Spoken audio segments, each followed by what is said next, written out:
Well, it is that time again, everybody. Hope you are doing well. My name is BirdDogJon, and I am back in action. In those scenarios, Yep. it's good to neuralize the cameras. You guys know that best. Very straightforward. Plug it in, go to the web UI, link the source, walk away. You know, like super simple. I keep looking over at the chat, and I keep seeing you are full of it. Tasty, spicy meat snacks. Covered in flavor. I mean, you can't go wrong. So what's going on? We've got a handful of folks here in the chat, and I really appreciate that. What's up, mate? Hey, Warren, how are you? Appreciate it. Hey, Robbie, how's it going, man? We were just talking about you. What's going on, Tom? Ahoy. How is it going? What's going on, Go Web? Good to see you again. Thanks for hanging out with us again today. Appreciate that. Feel like I'm in this video more than anyone but John. It's true, NetApp. You are. I'm going to cut this up and put this in the next intro.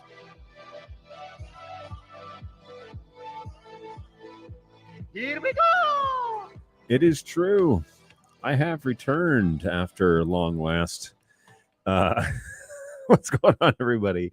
I am known as BirdDogJon, and yeah, here I am back in the booth, ready to get to the end of the new year, or end of the rest of the year. I don't have any other plans of going anywhere, at least during the work weeks. So, yeah, we're back, and we'll be back at least for the time being. So as long as they keep me on the air and they haven't given me the hook yet to get me off camera, yeah, here I am. So glad you could join us. Thanks so much, everybody, for hanging out with us. Really excited to be back with you and to be able to chat a little bit about what is going on in your NDI worlds. And so we'll spend some time doing that. What's going on, Angus? Good morning. I appreciate that. Thank you. I am indeed back. Of course, I'm not organized. That would be way too much to ask. Haven't done that. Haven't got like the little heat map check-in. Haven't even turned on screen capture yet. Now, what have I been up to? You know, you would think that I would be all set and organized after having all this time away, but lo and behold, it's still me, and I'm not that organized. So hopefully let's sort this out here. I'm gonna go and reset the form and pull up the chart. And okay, that looks good. So now, oh, whoops, I guess I need to turn the form on, right? Because we're not accepting requests. So, okay, accepting responses is on. And so now I'll turn on my little QR code here, and that should start working for you. And then if we are so inclined, we will hopefully be able to see people slowly appear on my my ongoing heat map. So there you go, everybody. This is good old Google Forms, turning it into Google Sheets and then showing the results via a map. So I figured out how to reproduce this over and over and over. And yeah, there is Angus. So checking in as usual. Appreciate that, man. Thanks for following along, playing the game. So it has been a busy week. So I was away last week for Tuesday, Thursdays for our show, mostly because I was on PTO, which was basically the second time this year that I did that, where I took a week away. And they just happened to kind of be both at the same time. So the first time I was down in Nashville with my family, doing some work for a couple of organizations that I'm associated with down there. And then I was in Northern Ontario last week in a small town called Temagami. And I wasn't in the town. I was just in the region, we'll say. So I was in Temagami doing some camping. And so that was a great trip, and we had a lot of fun. Only got rained out on Monday of last week, and so it wasn't even like really a rain out. Thankfully, it didn't rain all week, but Northern Ontario has needed rain all summer, and so now it's finally kind of accumulating a little bit. So that's been good that they've been getting their rain and less fires, and so that means less smoke in the U.S. because it was getting a little bit weird. So the sky was filled with like very eerie colors. So thanks a lot, Quebec. Thanks for nothing. What's going on, Stephen? Hey, welcome back. I gotta admit, it was a bit strange not having these streams to watch while you were gone. It was best of repeat time. Yeah, I should have totally scheduled, like made a little clip show or something of me just goofing off, because sometimes that's all this is. And you can schedule shows. So if I'm more sophisticated in the future, and you know, when my schedule frees up, I'll start cutting up shows like that and having something to watch just to create consistency. But that wasn't It wasn't in the cards this time, but I definitely appreciate you saying that that you missed the show, because that means a lot, and it's always nice to know that people value what it is that we're up to. So, ooh, I don't like that shot. I do have a new thing to try here on Snacks on Stream, and this is just a sidebar. It's basically John Eats Lunch. But somebody brought in fried pickle ranch flavored wavy potato chips. That's a mouthful. And hopefully it will be a mouthful, but they've had rave reviews in the office so far. I haven't tried them yet, so we're going to try that out. I believe it's maybe Costco or Sam's Club. I can't remember, but I'm sure BirdDog Brayton will correct me because he's the one that brought them in, I believe. So looking forward to that, and we'll do that a little bit later in the show. But definitely, whoa, you guys are jumping in all over the map here. Okay, so let's jump back to the heat map. Look at you. All over the place. Is this a dot out in like Hawaii? No way. Wellington? Dude, that is so stinking cool. Somebody over in New Zealand? Oh, Wellington. Okay. Oh, it's the same dot. Okay, I was like, wait, what's going on here? But Hawaii's up here. So that's okay. So this is in New Zealand. That's cool. Yeah, really, really neat stuff. How neat is that? I just finished up a pretty big event, nearly 120 inputs. Oh my goodness, into vMix, up to 20 layers on the screen at one time. A very large LAN party for gamers. We had multiple people streaming their games to my vMix machine with one person as the primary stream, plus up to about 5 picture-in-picture shots on. Oh my goodness. Yikes, man. That's an insane amount of inputs. I have just begun to play with layers inside vMix, and so I've triggered those inside of my X keys, which I'm actually. So I used to think, right? You've heard me say this. I used to think, like Stream Deck, there's, once you get a Stream Deck, like it doesn't really have any reason for X keys, but that is silly because X keys allows you to do some pretty sophisticated stuff, and although it's not LCDs or LEDs or whatever. LCD screens. They do have LEDs inside, and it's way simpler to use an X keys in many regards, especially when controlling vMix, than it is to integrate it across the Stream Deck.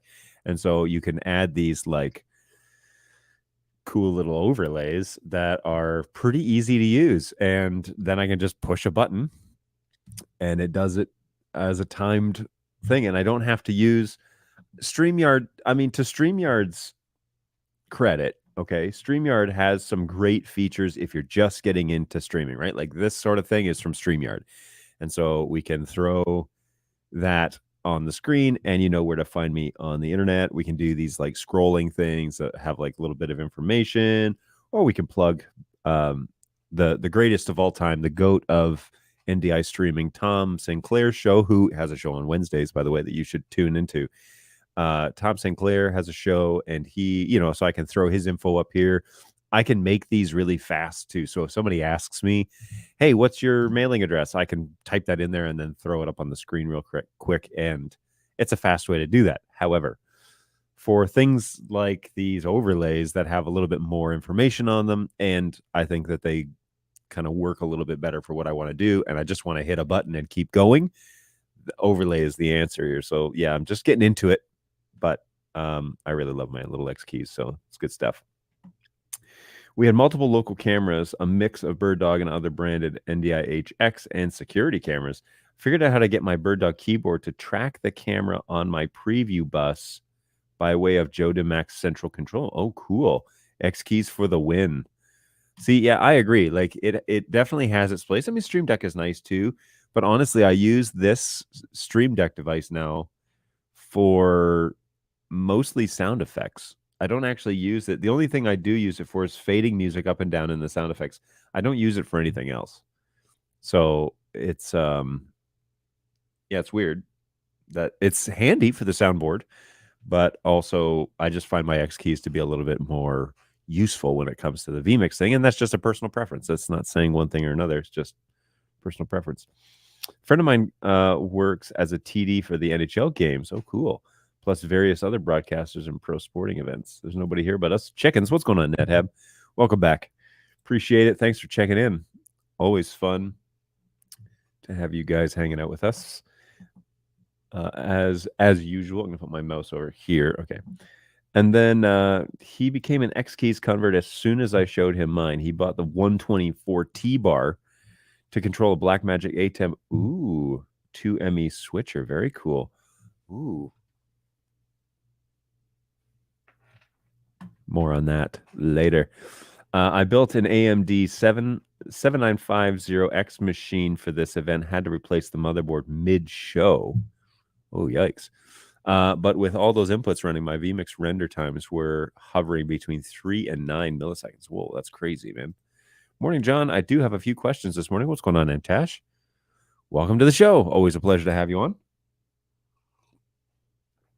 And while Tash is getting ready, oh, hey. That's a terrible shot now because there's a big microphone pole, which isn't required right in the road. But I'll figure out something else for that. I'm about to move some things around in here because I think I'm moving into this office. And so we'll get that kind of squared away. Also, this camera shot looks a little bit like low bandwidthy, but it isn't, according to vMix. So I don't know what's going on with that. Good stuff. Good stuff. We can't go one show without somebody asking about the X120. Looks like the X120 is pretty much the same as the P120, but can see if it can ingest audio. Is that possible? That I don't know, actually. Let's double check. Let's double check that real quick because I thought I can look up some internal documentation. It's hard to say. I mean, I think I can tell you what the intention is, but I cannot say for certain, mostly because until it's real, until it's in the wild and people are using them, yeah, I don't know if that's going to be possible. I don't know if I can like speak with any level of authority on it. So, however, if there is anything in here, okay, so I'm actually going to say no. I'm actually going to say no, that the audio bit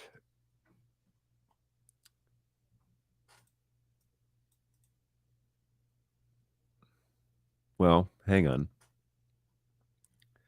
There's nothing on the site, on the X120 site, that says anything about audio. Because there's no audio port. However, there is something on the site that mentions audio mute, which is interesting. So nothing on the overview page. I'm going to swing over to the documentation. Yeah, there's nothing on here about audio input. Nothing. So I'm going to say no. That may not be an option on the X120. As a matter of fact, I wouldn't plan on it, mostly because there's no mention of it on the website. Now I will go to the documentation. All right, I'm gonna have to go to the internal documentation because it would appear that there's nothing on the site yet. So let me see what I can find out for you and find out what is going on with the X120 and see if I can come up with any information from our team. Oh, you know where I can go? I know what I can do. I have access to the project manager information. So I won't be able to tell you any trade secrets, but I will mention if I see something that indicates there's audio, I can let you know that. But if they're trying to work on it or develop it and it's not done yet, then I would say don't plan on it until it's real, right? It's a safe way to hedge your bets, especially if you're planning out future projects, is never plan a project with a product that doesn't exist yet. Okay, so we're going to talk about the X120 and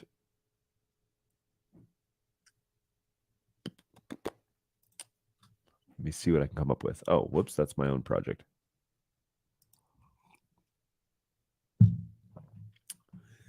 All right, engineering.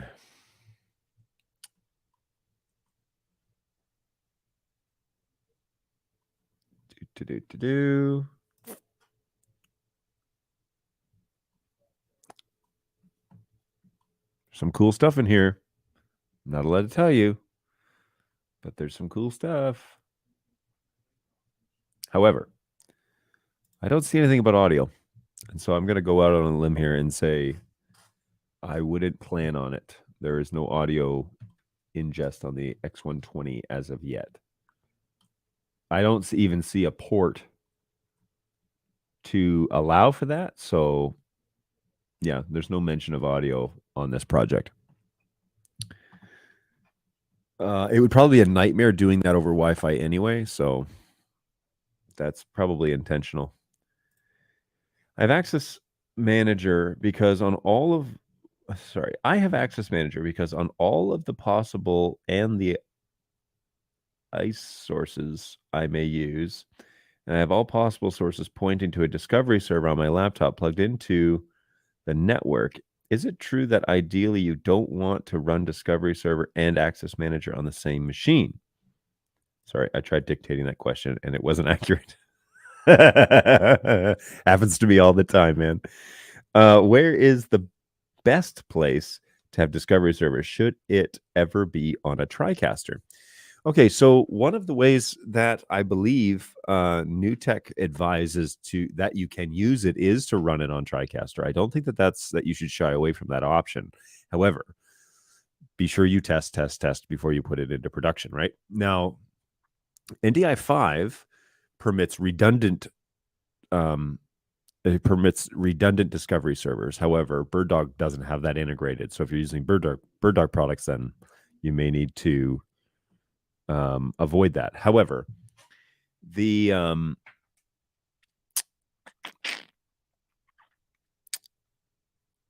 a perfect world where money is no object and everything works all the time, we would prefer to have the programs that we write and create all functioning on their own independent machines. Now, I realize that's not reality, so don't jump down my throat yet.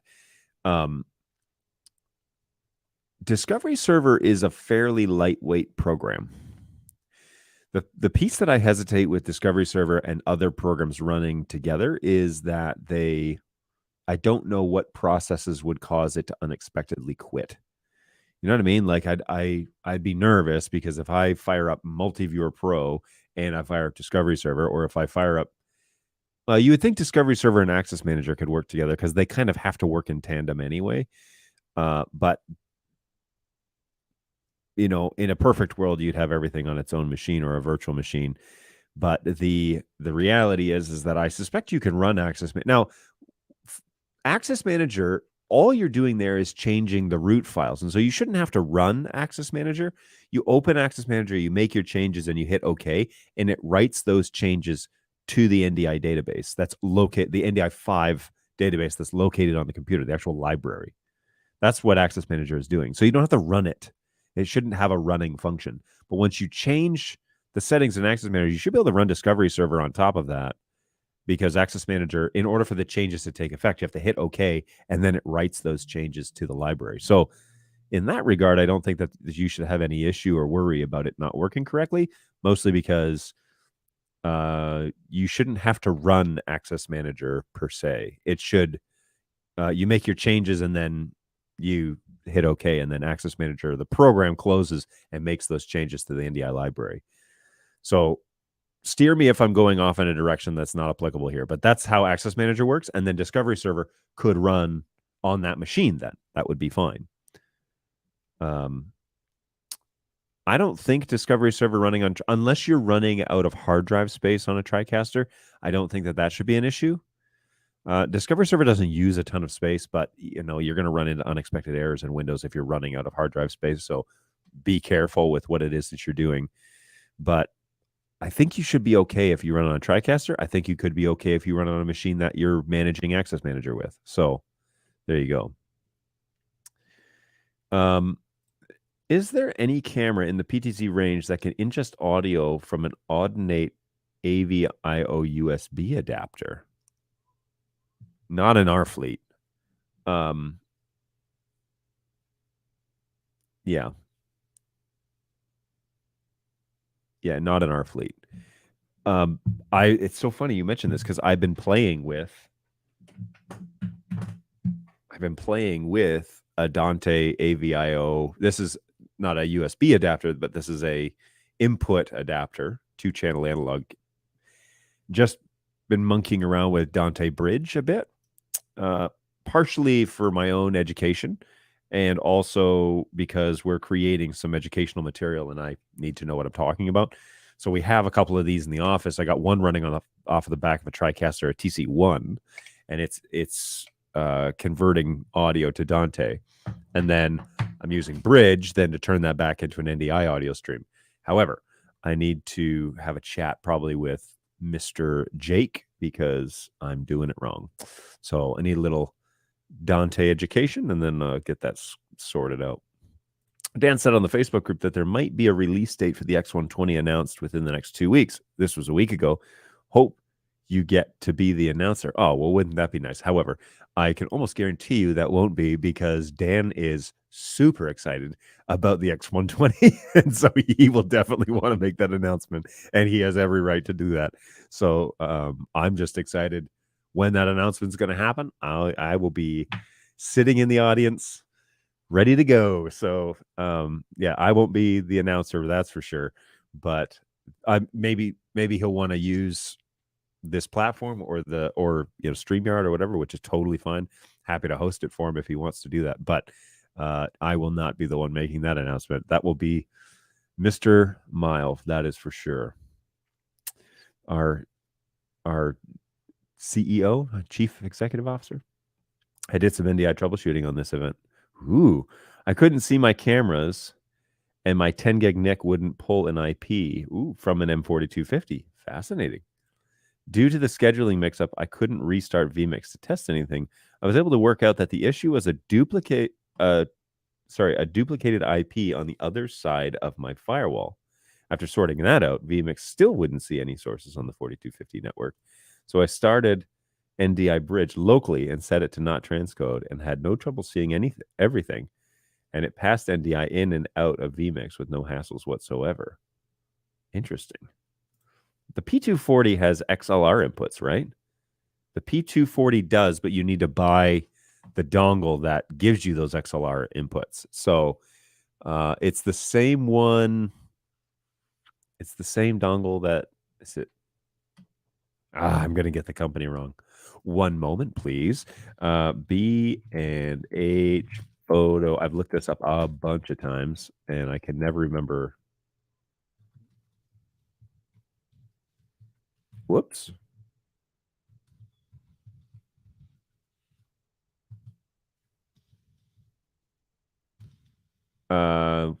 Is it? Oh my goodness.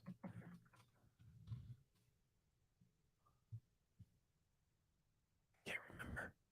Oh, wait, is that it? Everybody help me out here. Which is it? I'll know it as soon as I see it because I've looked this silly thing up so much. I don't actually have one, mostly because they're expensive. Oh, hey, there's the USB audio to Dante adapter that you were just talking about.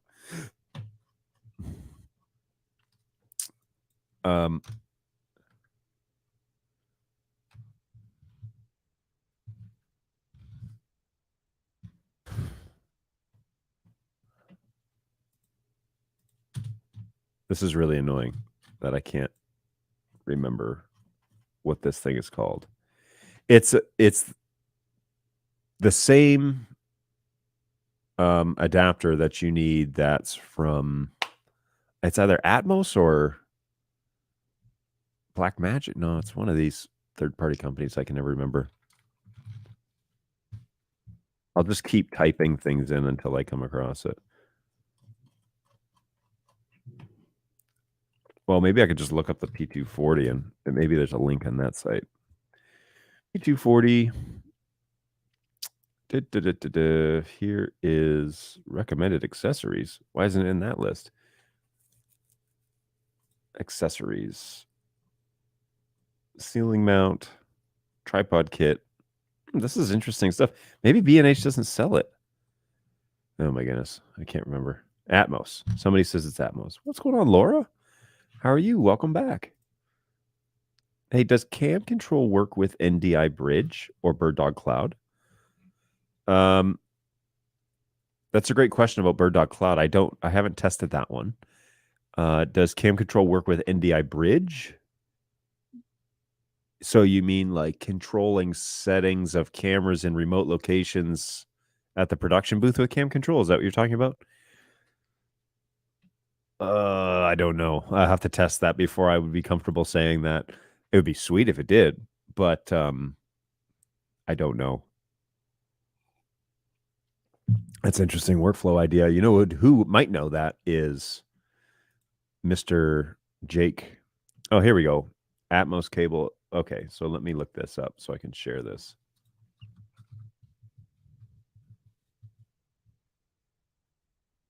know what's really annoying is when you type in Atmos cable, you get a bunch of HDMI cables.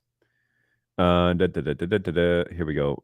See, I should remember that Frank is on this show and that he's going to know because he has to type this to customers all the time. So I'm going to jump over to Twitch. You know, I have the audio. Oh, there it is. All right, cool. So, yeah, I hadn't even checked the audio here, which I have now done. So how do I copy this? Copy? There's no copy function. Hey, thanks for nothing, StreamYard. When people put links in the chat, I can click on them to show them, but I can't click on them to like click on them. So that's fine. Anyways, I will check that out. Oh, that's what I missed.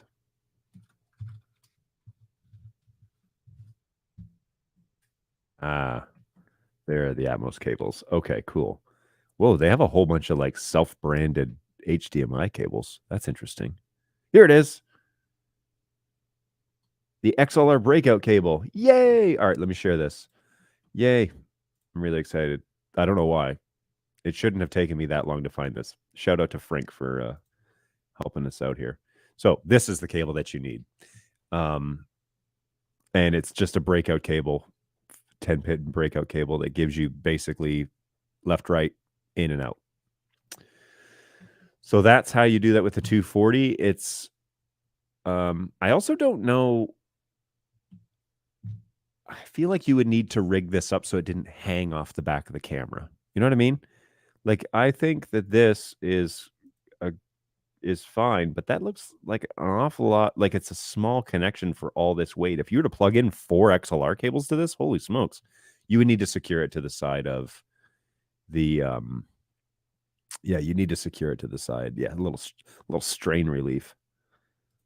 This would be a nightmare to solder. Fair enough. Fair enough. Hey, another question. With Access Manager and Discovery Server running, do I still need to open port 5959 and 5960 and yada yada for any active NDI sources? It depends. Those sources typically, you only need to really open those ports if your network is locked down. And like I have never had to go in, although that's not true.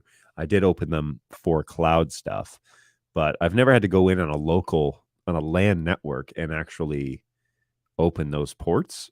That shouldn't be necessary. So I would say out of the gates, MTash, no. But if you find differently, I would be very interested to know that. So please let me know if you do. I don't think you should, unless your network is locked down. Unless you have an IT department that's like messing with you and you don't control the network, then I could understand why you might have to do that. You could also pretend that Dante for hardware isn't dead on the vine. It isn't? I don't know what you're talking about. Dante for hardware is not dead. I just don't know. They haven't put any programming time behind it because there's been a few things that they've wanted to get out sooner than later. And so although Dante for hardware was a big announcement, I don't know when they're planning on actually finishing up that project. Now, I could vouch for that. Let me look here. in the projects. And there's actually in the camera module a Dante task. So there, yeah. So Dante for hardware is still here, still open and ready to be looked at. So I don't think that's not dead on the vine. I can vouch for that. And I'm not reading what is being said in the project, but I can confirm for you that it is in the project for the managers to delegate to engineers. And so that's not dead on the vine. So not to worry. It's just not happening like now. It's a future project. I won't even let a network cable off the back of my cameras. I'm absolutely strict about strain relief. See, and those are the things that people like you're going to do as a part of your production and no one will appreciate. I will appreciate it, but no one will appreciate it. It'll save your cameras and it'll save your network ports and it'll do a whole bunch of stuff. But there is a reason why in every camera, there's usually a little like care package, and in there are some Velcro ties. Cable relief right there, man. And a little BirdDog branding to go with it. So little swag for you as you purchase your BirdDog cameras. BirdDog Cloud. Can I view the web UI of remote cameras, or do I need to set up a VPN? You need to set up a VPN. The web UI doesn't come across. It's just the NDI feed that comes across BirdDog Cloud. NDI feed, video, audio, metadata, tally, all that comes across, but not the web UI. You would need a VPN to see the web UI itself. Let a network cable hang, rather. Good old strain relief. Will the PTZ battery mount fit on a tripod? Wow, these are some great questions, guys. The camera mount, the battery mount, I believe does let the thread pass through. So if I were to go to, do we have this up here? Why? All right. I will head back over to, actually, you know what? No, I can do this internally. Shared with you. I want to find X120 battery.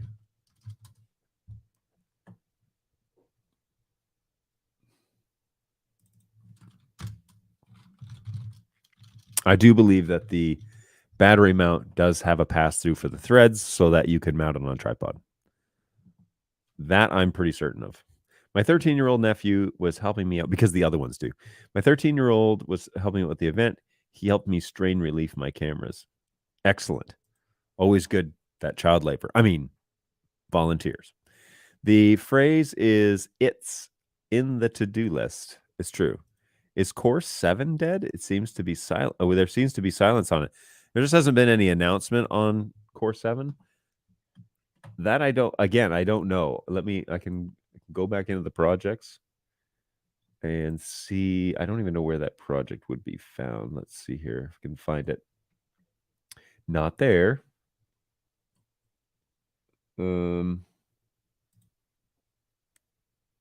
That's the encoders, SDM, Bird UI, cameras. All right, I'm going to have to look at the actual project view because there's a lot of them in here. More than enough that will fit on one page. So going down here.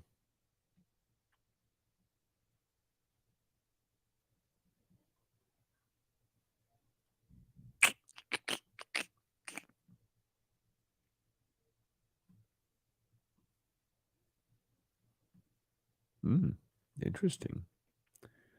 Yeah, there's a lot of stuff in here.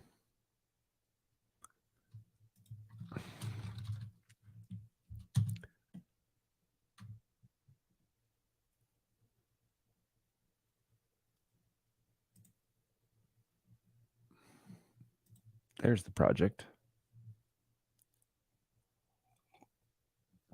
So Core is an open project.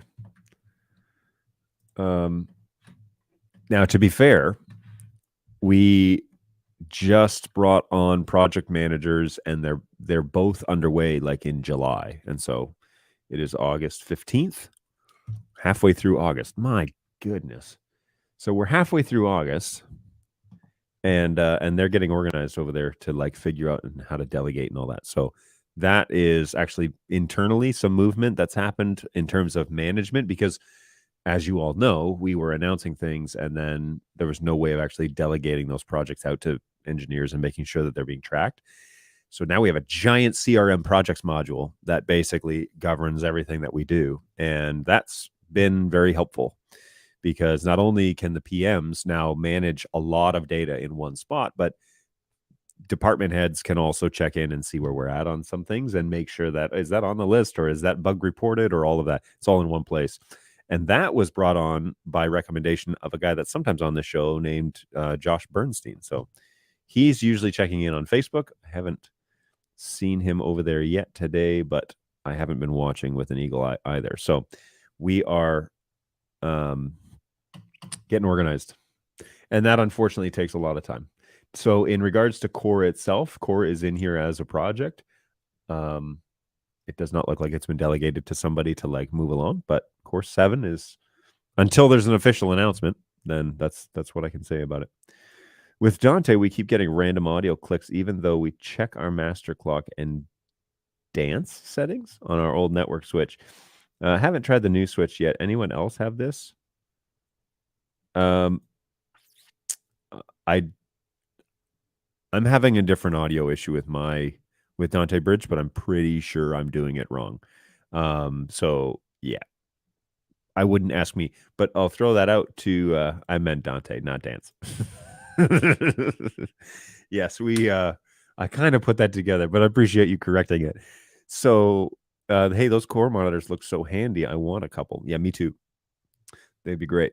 I would be all about it.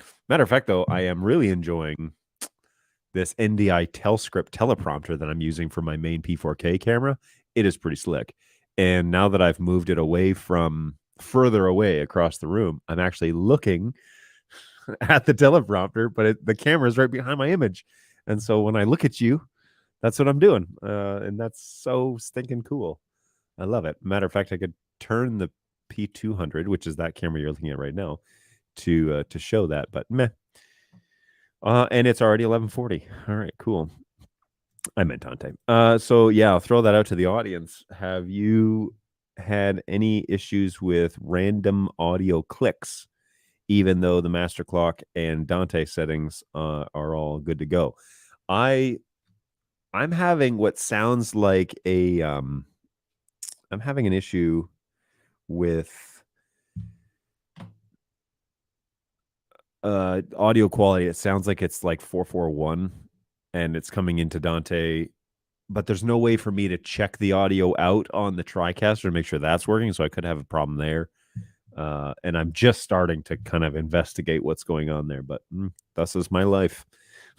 Support is basically trying to find answers to problems. You have no idea where those problems are. So, whoa, we'll check out that. Let's kill the playlist here real quick and jump over to the heat map. Hey, check this out, everybody. So heat map is underway and people are checking in. That's what that QR code is on the corner of the screen.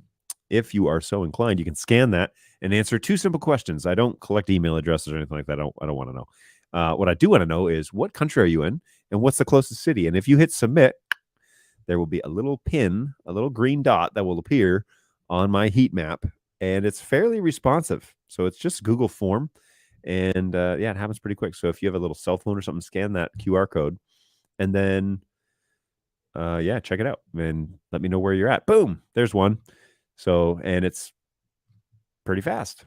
I don't know what the delay is between like where you're watching it and then how quickly it happens here. But as soon as you hit submit, the screen refreshes for me and it shows me the new data. So always fun to see where you guys are at. And I really appreciate you guys over in New Zealand and Perth staying up late to hang out with us over here in the States. So it is 6 to 7 seconds for me or me.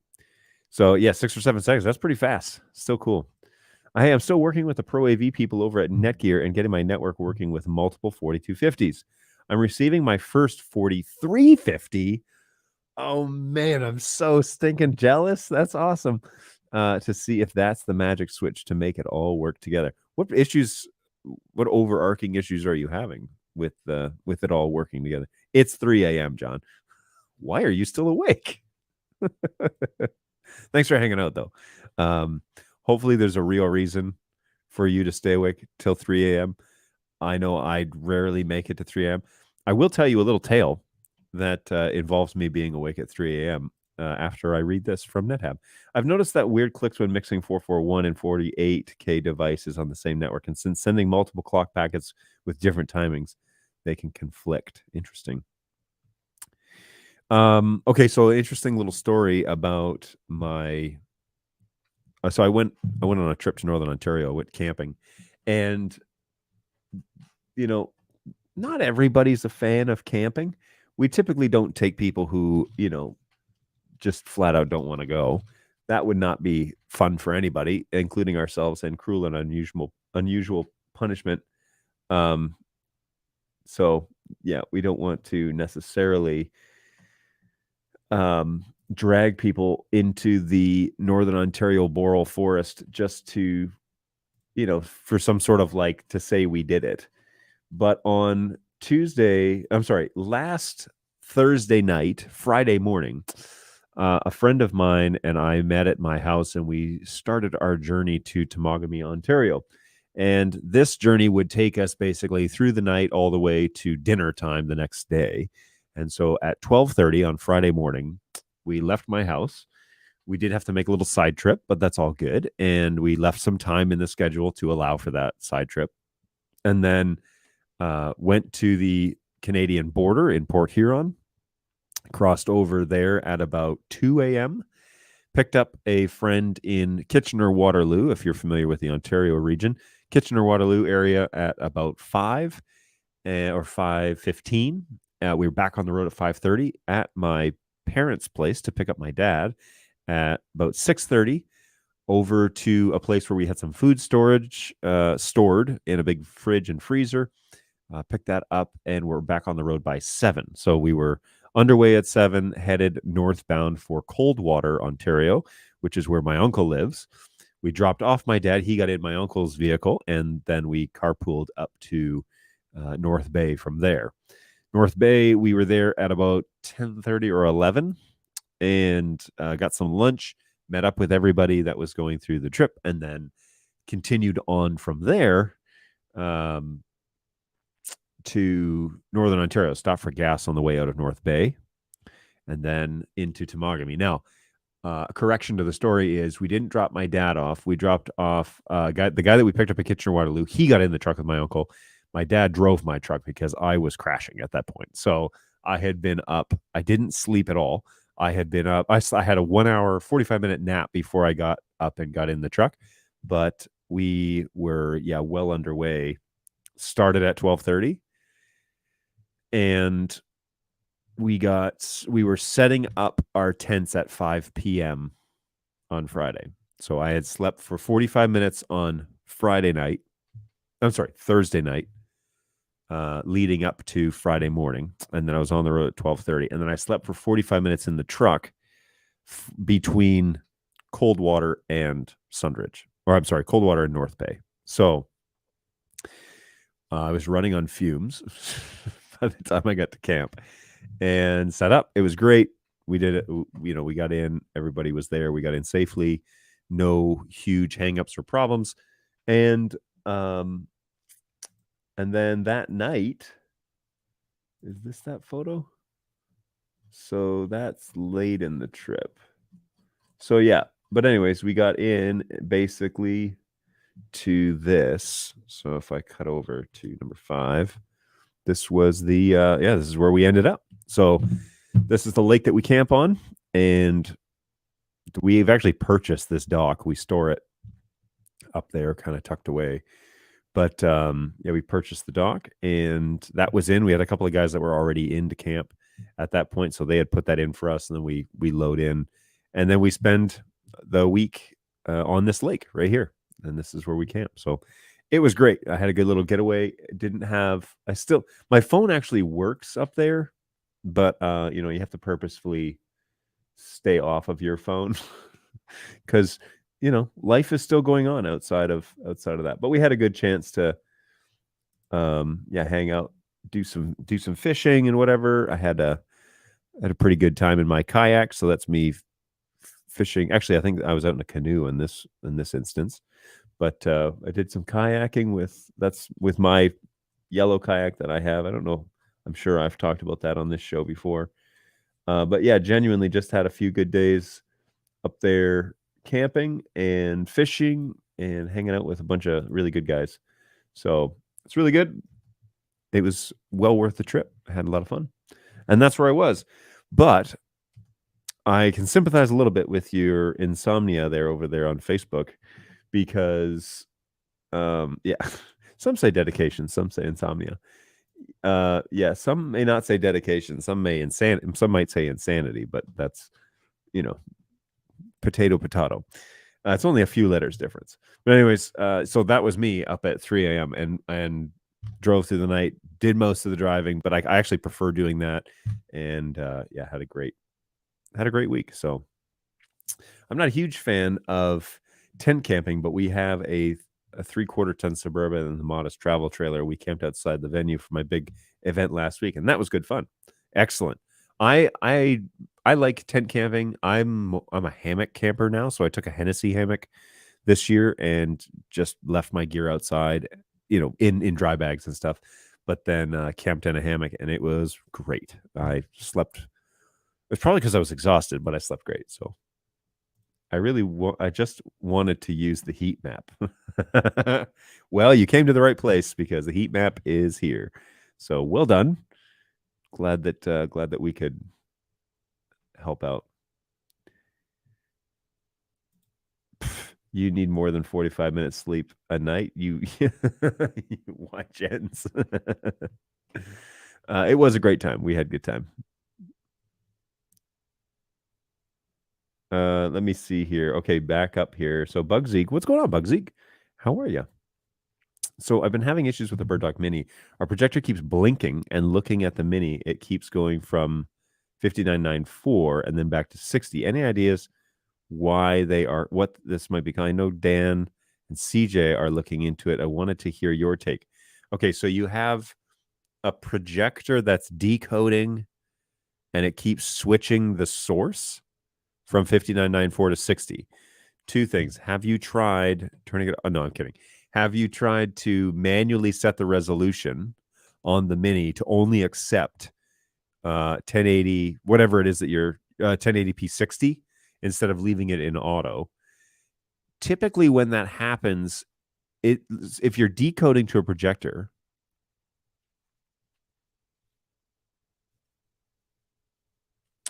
the projector's not doing any like EDID stuff, right?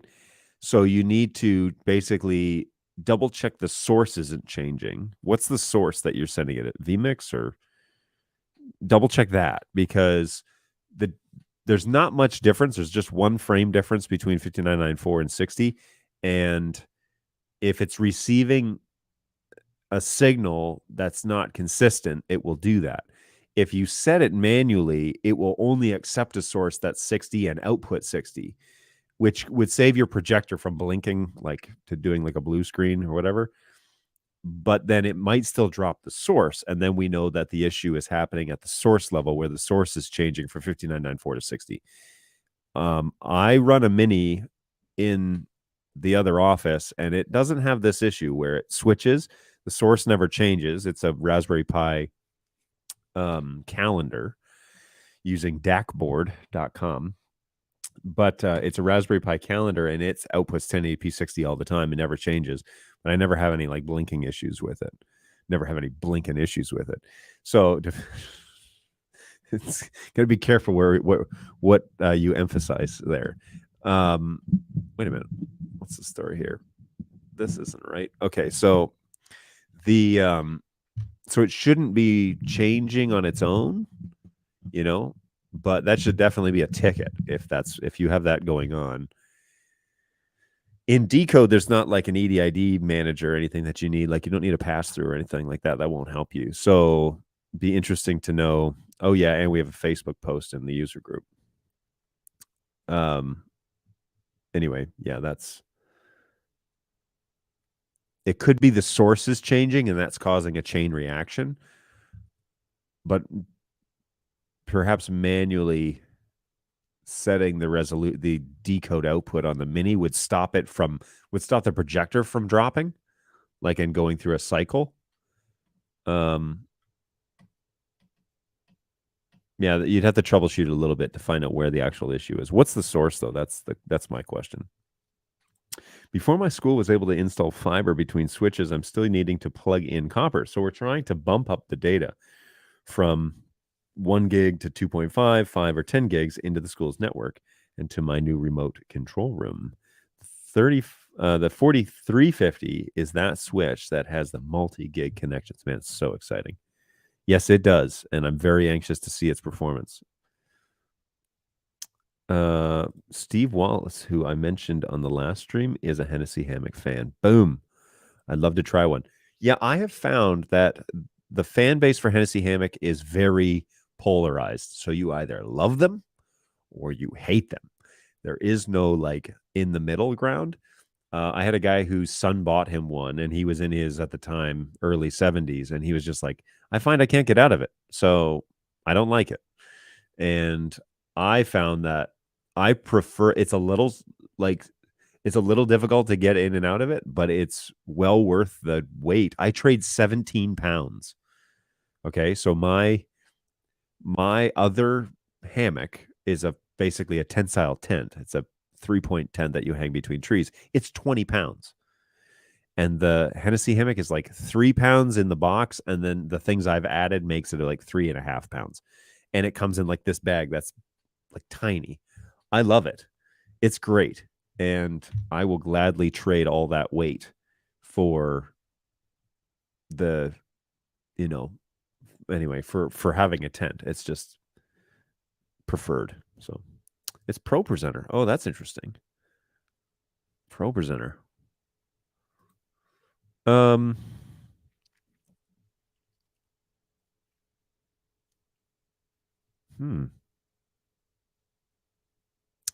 Yeah, I won't throw Renewed Vision under the bus here because I don't have, they're doing well with what they've got. My concern with them is they're still developing their NDI output too. With Pro Presenter, why are you outputting 1080p 60? Are you doing a lot of live video through Pro Presenter, or is it just slides? Because it's set to 1080p 60. Because with Pro Presenter, if you're doing just words, then it could just be 30. And that would be a lot easier on your projector.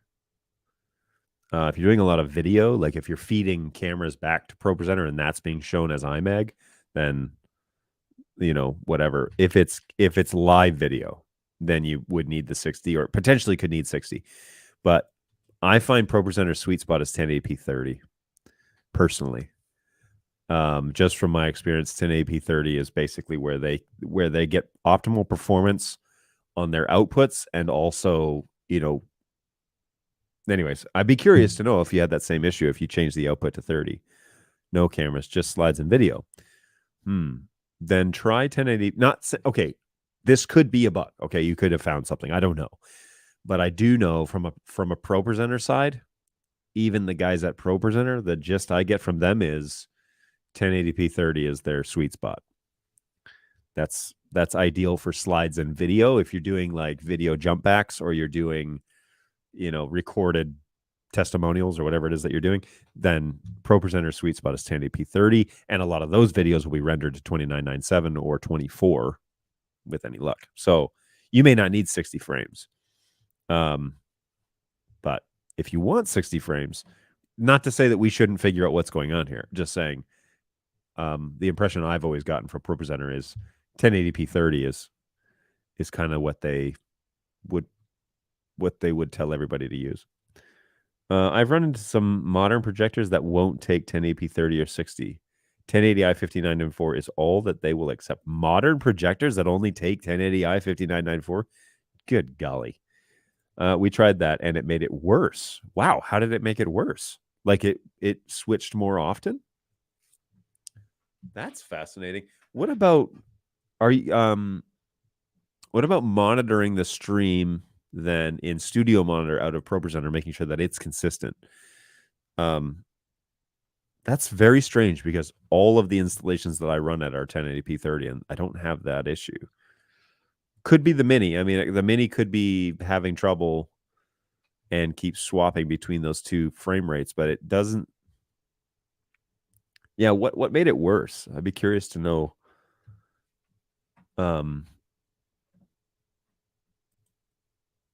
Yeah, enough to be a high lumen laser projector. It's very okay. Ugh, yuck.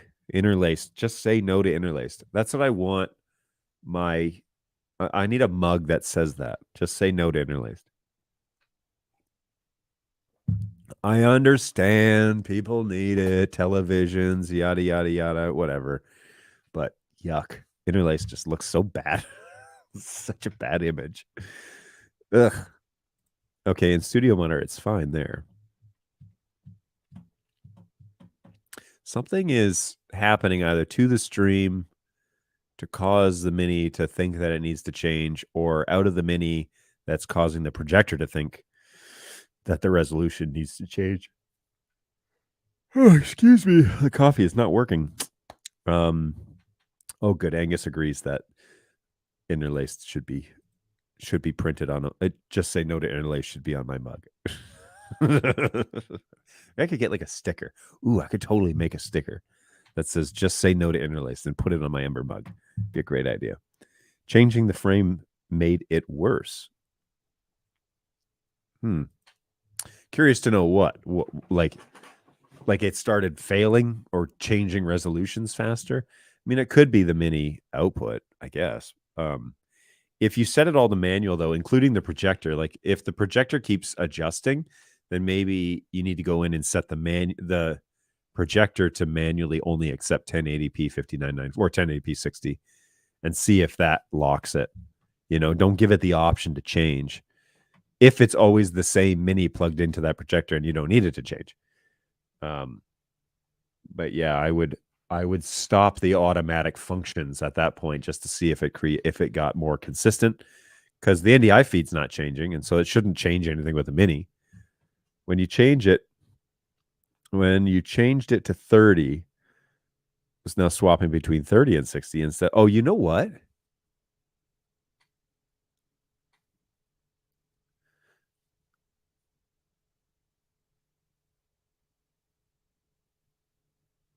I wonder, what is the screensaver resolution of the BirdDog Mini? Is it 5994 or 60? I can't remember. What is the screensaver resolution? Because it sounds to me like 60, 1080p 60 is the screensaver resolution. And so it's losing the NDI feed, or it's dropping the NDI feed for some reason and then reacquiring it. And so it's going from 30 to 60, or it's going from 5994 to 60. But 60 may be the screensaver, and 5994. Oh, you're outputting 1080p 60.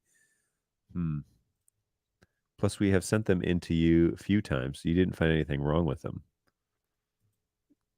Interesting. Yeah, we would have tested them on multiple resolutions.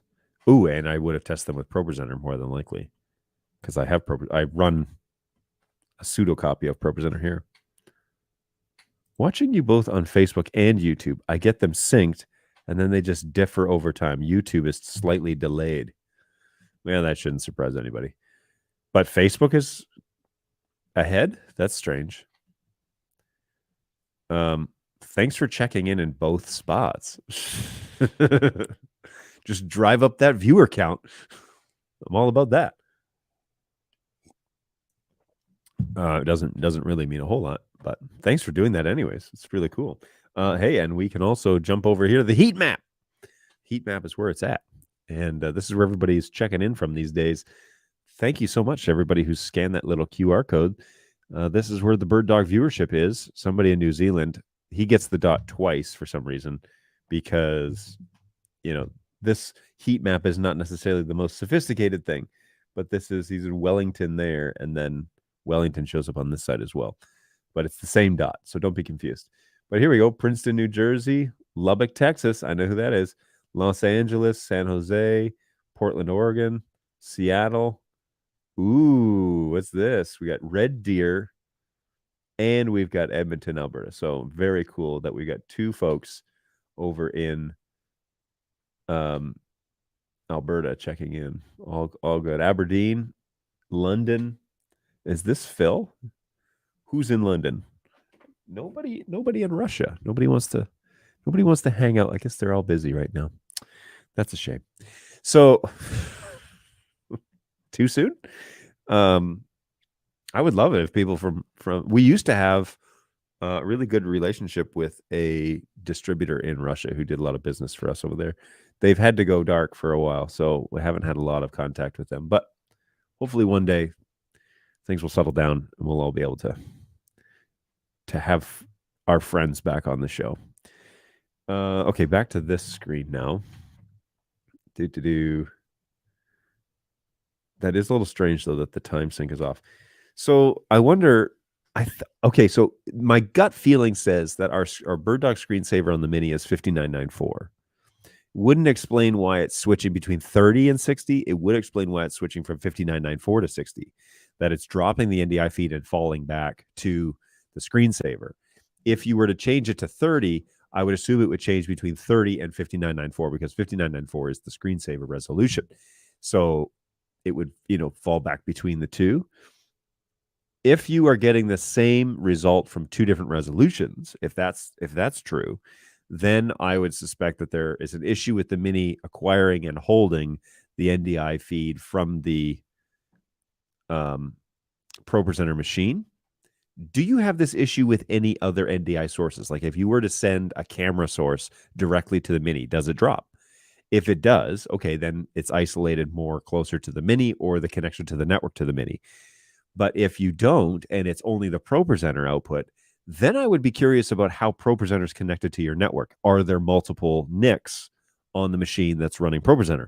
If there are, what might be happening is ProPresenter might be not knowing how to prioritize between the multiple NICs.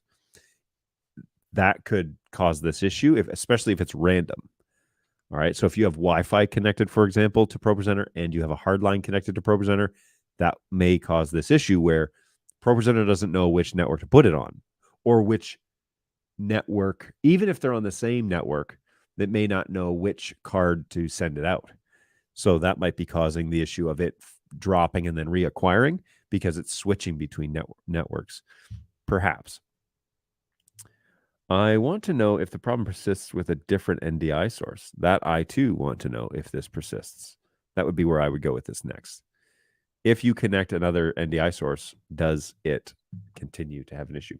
Okay, I am going to just real quick run a quick little commercial for Snacks on Stream because I do have something to try today while we finish up the rest of the show. So Snacks on Stream, also known as John Eats Parts of His Lunch. John's just making up stuff to start drama. Look, I don't know. Look at him. Wish me luck, folks. It's my first Vegemite experience.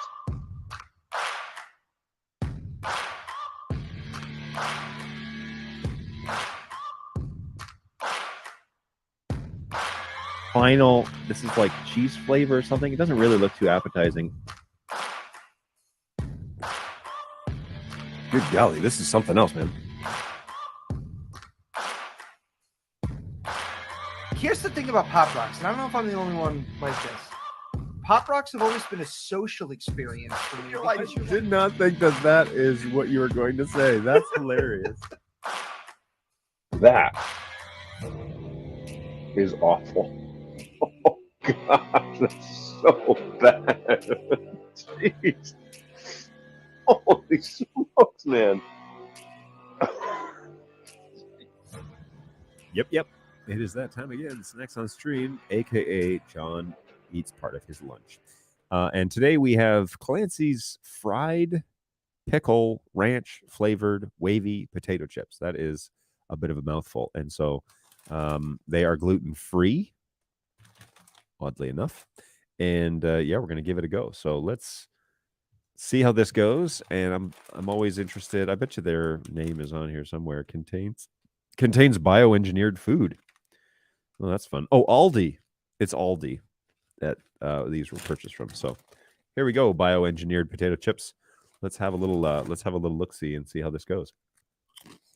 And back to the chat. I'll check tomorrow. Okay, sounds good. Okay, so these interesting.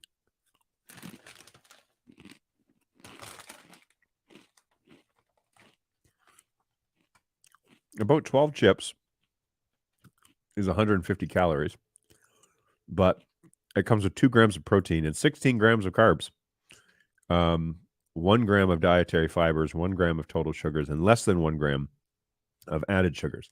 That's not too bad. Where do the 16 grams of carbs come from, though, I wonder? These are excellent. This is like,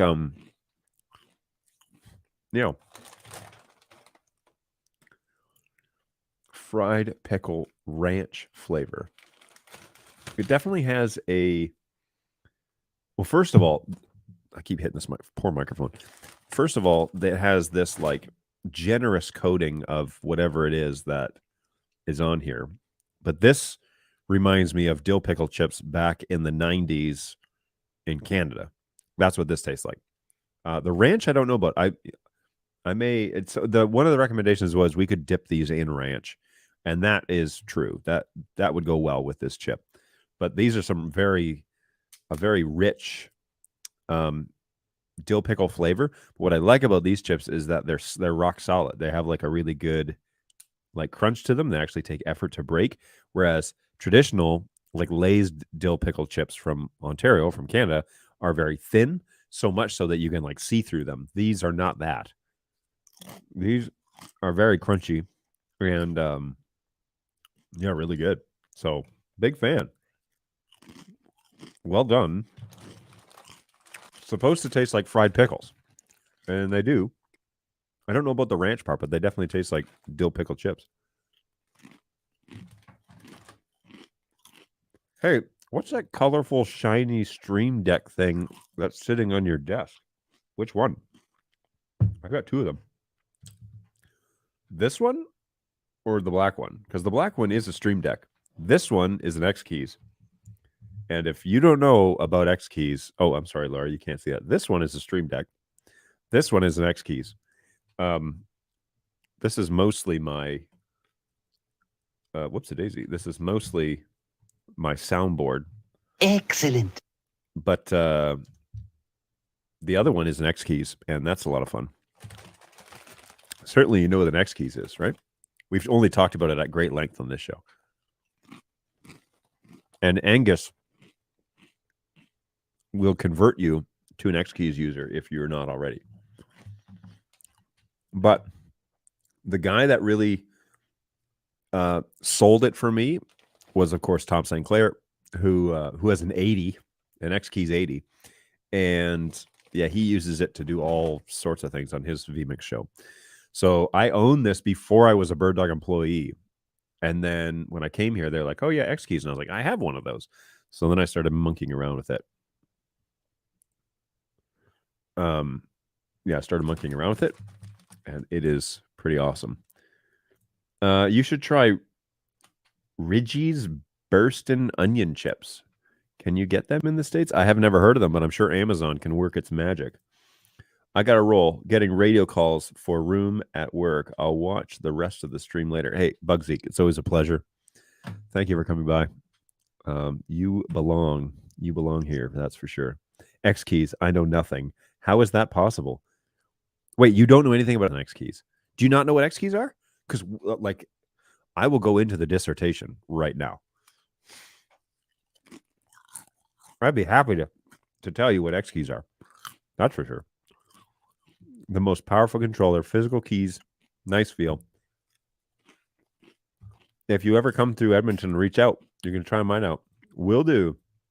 Okay, so here's an interesting thing. I had somebody purchase just an X Keys strip. It was not the same punchy feel that my X Keys 24 is. It was like a soft button. And I didn't like that change. I like my physical, like it's not a click, but it's definitely a, you feel it push down. So it was getting votes for the dissertation. Yeah, it's definitely a different feel when you are pressing it, which is fine. I just kind of would like to, I like mine. I like this one. Okay, so X Keys, what is it? And what are we even talking about here? Well, X Keys is made from a company called Pi Engineering, the no-name slogan, the no slogan company. I don't know why that's their slogan, but it is. Anyways, X Keys is basically a programmable keyboard, but you can use them as like MIDI buttons, you can use them as keyboard buttons, you can use them as shortcuts, you can do a whole bunch of things with it. Comes with a little piece of programming that helps you program the board, but then you upload that file to the X Keys, and then that's what that thing does. So it's essentially a programmable keyboard that you can sequence buttons to do. And it's a pretty handy thing to have when you have a shortcut heavy infrastructure, which is what vMix basically is. So I'm like talking head here. So it's very helpful. And then they make a whole bunch of like custom designs that help you interact with production switching. Another field that these are heavily used in is day trading, where you got to get in and out of trades really fast. And so you can preset these buttons to do certain things like buy 1,000, sell 1,000, whatever. You just push a button and it does a whole sequence of events where, on a lot of day trading software, you'd have to go and like type in all the fields that you want done. This, you can program a single button to do a certain numerical value and go quickly. So you can just load it and then hit buy or hit sell or whatever it is that you want to do. It speeds up that process. So yeah, a lot of things that you can purchase here. I have the 24, which is listed here on this it's this one right here. And that has red and green LEDs inside, which you can program, to light up as needed. But then I just use clear label tape to make custom labels for each of them. And I've also purchased the little $20 metal stand that it comes with, so that it can come with, by the way, right here. And that helps it stand up so I can see it on my desk. They come with like little riser feet, which is okay, but it's not great when you're looking across the table and you need to know which button to press. So I have my record button set on this through vMix. I have my mute button set to that, which I sometimes hit and then go silent. But I can also trigger overlays in vMix, so that if I want to show certain things or I can create overlays, I can fire that. Those overlays are on timers, so they clear on their own. I don't have to worry about pressing it again or forgetting about clearing it or all that. It's all done automatically. I can turn on my playlist, which cycles through my cameras through a button, and I have an on and an off button for that function, so that I know, for example, when I'm finishing the show and I go to a commercial and then the end screen, it's not going to cycle the camera back in. But yeah, you can program that. I can jump between cameras. So I have my program feed is actually automatically set to do that. So this is the main camera. This is program 1. But if I go to program 5, it takes me back to this. I can also load these screens into preview. So if I want to like load camera 2, which is a P200, into this, and then I want to fade over to that one, I can call the show, and it's just all done with my left hand. So now you can see what I'm up to here, and I'm going to change it to camera 1. I've loaded that into preview, and then I'm going to fade over to that camera, and I basically don't even have to look at it to do it. And I have transition buttons programmed, so a fade or a cut, those are all done as well right here on X Keys, right at my fingertips. So I don't have to navigate back over to vMix, load this into preview, and then fade. I can just call those cameras as is right here on my camera and then change those things all on my own.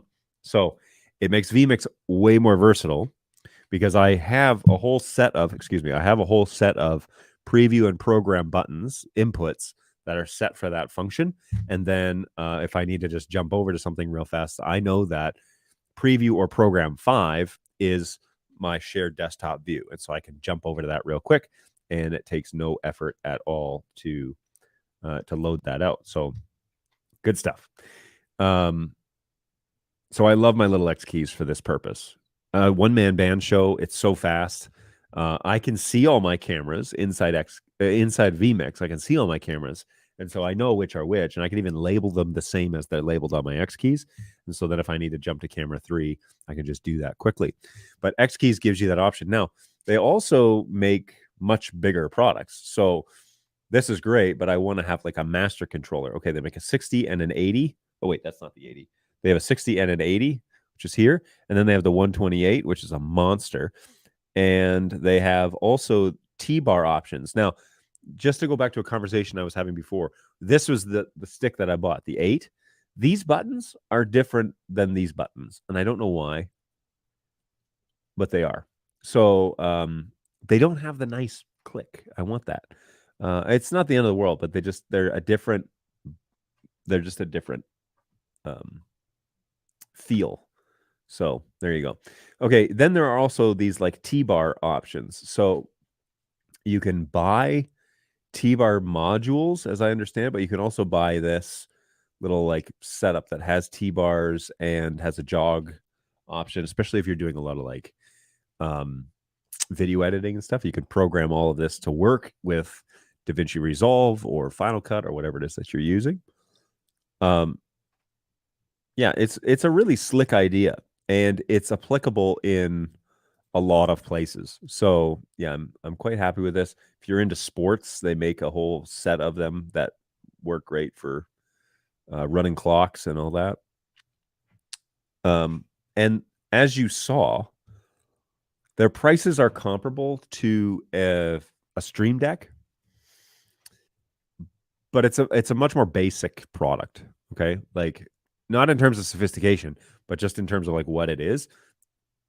It's a little panel that lights up LED, but I find it to be way more integratable with vMix than other options. And let me demonstrate that, because I want you to see kind of how I have this set up, just to kind of, if I haven't sold you already on this idea, let's take a look at my vMix settings. I have a couple of open buttons that I'm not using right now. And so we can program one of those to do a specific function. Okay, so we're going to cut over here. This is the vMix settings, right? And inside here, we are going to talk about shortcuts. And what this is, like I said, it's kind of a programmable keyboard, but it's basically MIDI buttons. And so we can say add a button, and we're going to say find a button. And I'm going to press this one that I'm not using. And it says MIDI note channel 1, note 16, velocity 0. That's fine. That is the button that I just pressed. I said find, and I pressed the button. And then it discovered that. And then it says, what function do you want for this button? Like, what do you want it to do? And so maybe I want to pull an input. And, you know, there's all sorts of commands in here that you can pick. Or maybe I want it to fire an overlay, or maybe I want it to start a playlist. Maybe I have a custom script I want it to run. Maybe I want it to fire like a replay command, or I want it to do a PTZ function. And so I could, you know, set a couple of these to do up, down, or left, right, or preset 1. Like if preset 1 is my, if preset 1 is my home position for the P4K, maybe I just want to, you know, preset 1 for this camera. So last preset, whoops a daisy, load last preset, open preset. I can also, like I said, write a bunch of custom functions. I can manipulate all the audio options. So if I need to like do something with audio, I can do that. I could fire a transition. So I could do a wipe. Here, let's do one of these like super cheesy. So this is going to be my wipe effect. I want it to change it to preview, whatever's in the preview value, and I'm just going to hit OK. So now you can see that I'm going to fire this transition, and it's going to transition whatever was in preview over to program. So that's what that button is. And I could even, let me pull up my overhead shot here. Oh, whoops. Let me pull up my overhead shot so you can see this. And so this is that new button that I programmed. Notice it's not lit up. Well, I guess you can't really see too well. It's not lit up because I haven't programmed it. But if I hit that button, that's the transition. So it's really simple to set up. I'm going to delete that one because I don't want it to be wipe because I hate wipe. But it's a really simple idea where you can program MIDI buttons to do a certain set of commands. And it's super simple directly inside vMix. Now, that's not to say that there are not other programs that also don't work natively with it. And so there are lots of options out there. Whoops. There are lots of options out there. Where's this one? Let's see here. The 120, the one that is super popular is the 124, and it is a monster. Let me go here. Products, keyboards. Where is it here? Is it this one? The 128? Oh, you're probably thinking like Angus had said, show the T-bar one. Okay, so analog controls, T-bar, 124 with a T-bar. Okay, so let's show this one. So this is that behemoth that basically has a T-bar for smooth transitions and whatever. And you can purchase, particular labels so you can color them all and everything. But this is a monster of a, if we could run a video, do we have one that shows? I'm going to mute the audio on this. The input smackdown? What does that mean?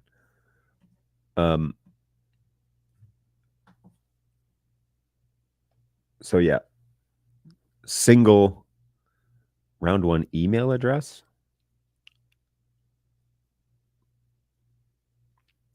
So you can just put in your email real quick. Took one button. I love how they timed it. That's great. Resize world's cutest puppy. This is great. This is such a slam on workflow. But yeah, you can program it to do all sorts of stuff. So they're like a soft press mechanical keyboard. Yeah. Can you use the TriCaster macros with it? It might be better than my Stream Deck. You definitely can use the TriCaster macros. And central control is, yeah, you could integrate it that way. The T-bar, that's the really cool one. Show the 124. So this is just a video about all this, by the way. It's probably a depth issue. It is, I think, which is what gives it that soft touch, but whatever. Let's load this out. So that's fun. I had endless trouble with my Stream Deck, and I'm not interested in going down that road again. Cool. I use central control with a Stream Deck, but find some days it's all messed up. I may need one of these. Central control really brings the X keys to life. Joe DeMax has some excellent videos about them. 124. That's the one. That is the one. Let me put that back up here on the screen because I really like the 80. Like if I was to like go insane with this, I would buy the 80 next because I love my 24 and I could just use more buttons at this point, which you could always use more buttons. But yeah, the T-bar one's really cool. Me personally, I don't have a use for a T-bar. I generally am fine with adjusting the speeds of like on their own, but the 80 is so stinking cool. It's just kind of pricey. And so I would love to get something like this with all these options and just have it sitting here on my desk as like my and I like once the show starts, I could get rid of this thing, because you could program everything that I do. Then I would only need this for the Mac, I guess. I could run it on the Mac. But yeah, it's pretty cool. Can you swap out the underlying switches for some sweet Cherry MX blues? No idea. Maybe. I work with a producer who sometimes calls for slow fades. So you would need that manual. Yeah, and the on-screen thing is useless. So that's a great reason to have the that's a great reason to have the T-bar. Fade. So yeah, there's that. But I'm a big fan. And Laura, I mean, hey, if you have just found out about X Keys due to this show, that means that today's purpose has been fulfilled, and that's good stuff. Also, as we're kind of winding down here, I do recommend these. So if you're in Aldi's and you want to pick up some fried pickled chips with ranch flavoring, I have a really good crunch. Go for it. Uh-oh. Stream Deck says that my connection is unstable. Oh, boy. That's got to be my internet. I wonder, maybe it's got to be our internet connection. That's struggle bussing. Let me see if I'm still live over. Yep. Okay. I am live on YouTube, but it's pretty pixelated. So sorry if I drop off, folks. But I do recommend these crunchy chips. They're great. And very flavorful. So shout out to Aldi. You did it right.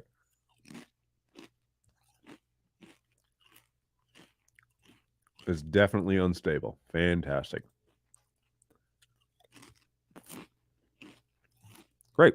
Well, now it says it's back. Who knows? Okay, so welcome back, everybody. I am indeed back in the office, and I plan to be doing shows from here on in. I don't have any expected Tuesday, Thursdays where I'll be out of the office. So I do have some trips planned, but they're more weekend stuff. So we will be we'll be back in action for our regular scheduled program. And on Thursday, we will be back to chat a little bit more. I need to get back to some themed shows because I need to start getting some content back up on my site. So I'm going to put my brain towards that. Perhaps we need to do an actual education on X keys, and or maybe I'll just cut that up and use that. We should probably talk about X keys a little bit more and workflow stuff. I'm also going to be in the process of moving my office into this studio, and so I'm going to come out of my office and come into here because all the stuff is in here, and this is where I work out of, and I wouldn't mind being in here. So that's next on my to-do list, as well as an educational course that I'm putting together.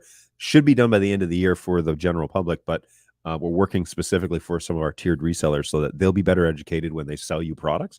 They'll have more knowledge about bird dog stuff. So I'm working on that right now. That is basically my primary function. That's what I'm up to, and answering hundreds of emails.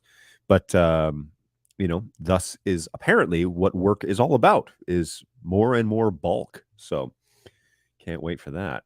But guys, I'm super thankful that you've joined me and that you didn't abandon me while I was gone gallivanting through Northern Ontario for a week. Really happy to have you guys back with us and hanging out, doing a little chatting here on the NDI realm. And so, we're back. We're good to go, and looking forward to the rest of August. We're halfway done. So don't forget to take a breath and look outside and enjoy some of the scenery because it's flying by, especially if you're here in the northwestern hemisphere. I never know. But yes, so let's take one more quick look at our heat map. Thank you, everybody who participated in this little fun game. It's always a blast to hang out and see where you are all checking in from. Shout out to my friends over in Perth and New Zealand. Always a pleasure to have you on. But everybody else who's checking in, it's the end of the day over in London and Scotland. So cool stuff to have you guys along for the ride. And of course, our folks here in the US and in Canada, thanks for checking in. So always a pleasure. Thanks for bringing up your bird dog comments and inquiries, concerns. Hopefully I did some of those questions a little bit of justice, but that is what this show is all about, is for you and for me to learn and to forge for information and find out together. We are real people over here at BirdDog Support, I promise you. But with that being said, don't hesitate to reach out to my guys at help@birddog.tv. I have 3 agents that work either remotely or here in the office that work diligently to answer as much of those tickets as we possibly can. And if you submit a ticket, I promise you we'll try our best to get back to you in a reasonable amount of time. We do handle global tickets. And so we get lots of requests all the time for, well, I'd really prefer you to have this method of contact, or I'd really like it if you would do this instead of have email. Look, I understand. I have limited resources. I have to do what's best for the whole world. And the whole world really can only adhere to email or maybe like a chat bot. So if you want me to get a chat bot up and running, we're working on that actually. But, you know, in the meantime, I've got 3 amazing agents that manage the help desk tickets. Clay is in charge of that group. Okay. Senseless. And then Jess and Christian Frink. And those 3 do the bulk of when you send in an email to help@birddog.tv, one of them is going to at least handle the ticket. Okay. If it's a pre-sales question, we'll send it to pre-sales. But if it's something that we're going to do, they're going to look after you. So, and if they can't figure it out, they're going to ask the inspections guy, or they're going to ask repairs. And if they can't figure it out, they're going to come to me. So we will work with you, and in support, the buck stops with me. So I get it. I understand. I also understand. I'm fully aware that it is not necessarily everyone's favorite thing to do is to email, but it is the way that we can manage the whole world's requests when it comes to BirdDog support. So hang in with us. Oh, and also Angus is anti-chatbot. So for the human element of BirdDog support, I want you to do me a big giant favor and go over and subscribe to BirdDogJon.tv, because that is this show. That's everything I do here. This is live. I'm not screwing around. This isn't a pre-recorded thing. I promise you, come to the show, ask your questions. If you really need me to talk to you directly, this is a great place to do it. I promise you, I will read the chat. I don't ignore anything unless it's vulgar or out of line or is going to get me fired. I don't read those things in the chat, but everything else I put up here. All right. So we try and go through all of this stuff and provide an opportunity for people to learn. Also, you may not be the only person in the world with that question. So like you might ask it, and somebody who watches the show or watches it after might benefit from you asking the question. So by all means, please do that. Hey, sweet education is always good. Thanks for a great show, Laura. It's a pleasure. You're so kind and generous with your compliments that please come back. You too, Angus. Hey, thanks for the show, John. Always good fun. I agree. And humans only, please. So the human only piece is right here. And also at help@birddog.tv. I've got 3 people. I don't have a call center. I don't have a place where your ticket goes into the abyss. It's here in Auburn Hills, Michigan. All right. That's where I work. And that's where those guys work. And that's where inspections in the US happen. Okay. So we're here. We want to make this a different experience than what you're used to with ticketing systems in big corporations that really don't care. All right. That's not what we're doing. But I do have to run a global operation. So email is the best way for us to manage all of those requests and to be sure that you're treated with the same level of importance as everybody else. And so please send in your ticket. We'll try and get back to you as soon as we can. If you send it at end of day, we'll be in touch with you probably in the morning. But my guys are so good at what they do. I promise you, you'll have a different experience if you email us at, say it together now, help@birddog.tv. Of course, join me here twice a week at Overlay 1, BirdDogJon.tv. This is a great place to be, and we are definitely here twice a week, Tuesdays and Thursdays, unless I'm on PTO, Tuesdays and Thursdays to hang out and have some fun from 11 o'clock Eastern Time, U.S. onward. So today we went to 12:30, had a good time. So thank you so much, everybody, for chiming in. Thanks for running the chat and being sure that I'm not just sitting here talking to myself, which I'm also comfortable doing, by the way. But thanks for hanging out and making this interesting for everybody. So it has been a pleasure. Be sure, ladies and gentlemen, that you're taking care of yourselves. Stay in good health. Do whatever it is that is required for you to remain in good health. But take care of yourselves. Take care of each other. It's super important. We don't hear enough of that messaging in this world. And so I want to use this opportunity to remind you that people are dealing with all sorts of stuff that you have no idea. And so treat each other kindly and look after each other, and we'll all be better for it in the end. Take care of yourselves. We'll see you in a couple days on Thursday at 11 o'clock Eastern Time, right back here. I plan to have a show, unless otherwise noted. So come and hang out again. You belong here. And I hope that you'll join us again. Take care, guys. We'll see you in the next one. Bye.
Kids, you tried your best and you failed miserably.